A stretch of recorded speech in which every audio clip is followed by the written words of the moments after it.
Now to add another layer of intensity to progress from a normal squat jump with a stick, we're going to just simply do a repeat squat jump while sticking that last landing, okay? And you guys can pretty much add in as many jumps as you want. Let's try to keep the number, I'd say, from 5 or less, just to keep the quality really high. So right here, I'm gonna do 3 squat jumps. I'm gonna stick that last landing.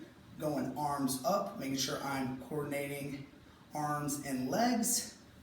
1, 2, 3.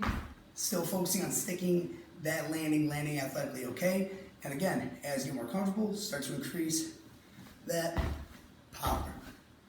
Sticking it. This upper body exercise pairing is going to pair traditional upper body strength movement, the push-up, with a more traditional arm care movement, which is the scap push-up, okay? So a great 2-for-1 exercise. So we're gonna start off normal push-up position. We are going to perform a perfect push-up, okay? Body in a straight line, going all the way down, all the way up. From here, we're gonna perform a scap push-up, okay? So arms are going to stay straight. We are solely going to move from our scaps or our shoulder blades, okay? Keeping everything else still. Sink or pinch those shoulder blades together, then drive back up, almost trying to form a shell with that upper back. Make sure that when we're doing this, our hips aren't sagging, okay? Core stays tight. Simply moving from the shoulder blades and then back up, all right? We can do this for anywhere from like 5 to 10 reps of each movement.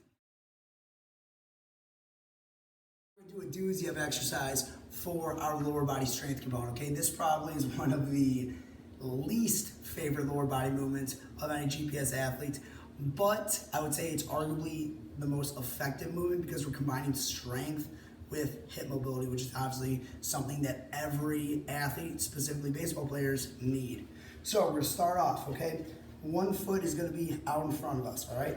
This is gonna be kind of our anchor or our base of stability. Then we're gonna elevate our back foot. This can really go on to anything. It could be like a love seat, a couch, a chair, whatever. Just try to find something that's a little bit more comfortable. And then I would try to start with a lower elevation that you can gradually build up. It also depends on how flexible you are too.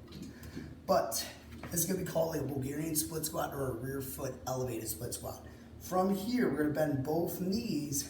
We're gonna go down and then back up, okay? This is also going to challenge balance as well as overall coordination. So we're gonna go down and up, down and up. Nice and controlled. You can go anywhere from, I would say, like 5, 10, maybe 15 reps. And you can also keep that theme going of 2-for-1 exercise, okay? With this one, it's gonna be core stability as well as shoulder stability as well. So what we're gonna do, we're gonna assume or get into that push-up position. I'm gonna face you guys straight on. From here, keeping everything still except for our hands, I'm gonna move my hands out, out, in, okay? So I don't want my hips flailing all over the place. Out, in, out, in, out, in, out, in. Okay, our core's primary job is to resist excessive movement, okay? So when we're moving either our upper extremities or our lower extremities, our core has to stay stable, okay? It is that critical link for kind of transferring force through our extremities, so it's gotta stay strong. Last one is by far going to be our toughest, I guess, mobility movement because it's going to combine our ability to obviously create great ranges of motion with our ability to control these great ranges of motion. And that truly is going to be the thing that is going to prevent injuries, okay? So we obviously want to be flexible. We want to be able to get into these great ranges of motion, but it does us no good if we're extremely flexible and we create great ranges of motion if we cannot control it, okay? So this is going to be called, I guess, like a hip switch, okay? So we're going to start off on our butt. Your feet are going to be placed outside, I guess, of our knees, okay? So basically we're gonna be working hip internal and external rotation.